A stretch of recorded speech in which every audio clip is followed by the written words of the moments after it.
एक बुजुर्ग जब गांव लौटा तो उसने देखा कि एक विशाल अजगर ने एक नन्ही चीतल हिरणी को जकड़ रखा था। बुजुर्ग ने तुरंत एक टहनी तोड़ी और बिना वक्त गंवाए अजगर पर हमला कर दिया, जिससे हिरणी की जान बच गई। बचने के बाद वह हिरणी भागने के बजाय सीधे उस बुजुर्ग के पास आई और उसके सामने पलटकर घुटनों के बल बैठ गई।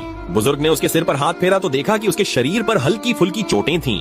उसे चिंता हुई, इसलिए उसने हिरणी को उठाकर अपनी गाड़ी की अगली सीट पर बैठा लिया। हिरणी को नहीं पता था कि बुजुर्ग उसे कहाँ ले जा रहा है, इसलिए वह डर के मारे मिमियाने लगी। इस तरह बुजुर्ग उसे अपने घर ले आया। घर लाकर उसने हिरणी की खूब देखभाल की, उसे स्वादिष्ट बकरी का दूध पिलाया और एक छोटा सा आरामदायक घर भी बनाया। बुजुर्ग के बच्चे भी उस हिरणी से बहुत लगाव जताने लगे। एक हफ्ते बाद हिरणी पूरी तरह ठीक हो गई और अब वह बुजुर्ग के आंगन में खुशी खुशी उछल कूद करने लगी। हालांकि हिरणी ठीक हो गई थी, लेकिन बुजुर्ग सोच में पड़ गया, अगर उसे जंगल वापस भेजा तो क्या वह अकेले जिंदा रह पाएगी। घर में कम से कम उसे रोज दूध मिल जाता है और खाने की चिंता नहीं रहती। पेट भरने के बाद वह बुजुर्ग के पालतू कुत्ते के साथ खेलती भी थी। जब भी वह दिखाई नहीं देती, बुजुर्ग बस जोर से आवाज लगाता और वह हिरणी दौड़ती हुई आ जाती दूध पीने। लेकिन फिर एक दिन हिरणी ने बुजुर्ग से विदाई ली और अपनी माँ के पीछे पीछे जंगल में चली गई।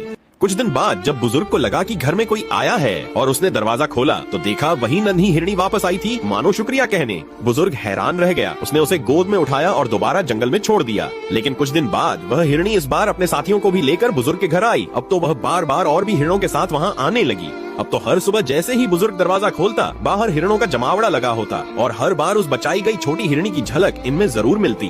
बुजुर्ग भी कभी कंजूसी नहीं करता। अगर घर में सेब होते तो वह उन्हें हिरणी की माँ को देता, केले होते तो हिरण के पिता को खिलाता और अगर तरबूज होता तो वह सबको बराबर बांट देता। घर में जो भी अच्छा खाना या पीना होता, बुजुर्ग उसे इन हिरणों में खुशी खुशी बांट देता। बुजुर्ग का यह एक छोटा सा नेक काम अब एक बड़ी जिम्मेदारी बन चुका था। हिरणों को खाने पीने की चीजें खिलाने की खबर जंगल में फैल गई थी। अब तो दूर दूर से हिरण हर सुबह ऐसे आते जैसे किसी सभा में शामिल होने आ रहे हों। यह सब मुमकिन हुआ सिर्फ उस छोटी चीतल हिरणी की वजह से, जिसने बुजुर्ग की दयालुता को सब तक पहुंचाया और इंसानों व जानवरों के बीच की मोहब्बत का एक खूबसूरत उदाहरण बन गई। सच में काश हमारे आसपास भी ऐसे ही कुछ और दयालु लोग हों जैसे यह बुजुर्ग।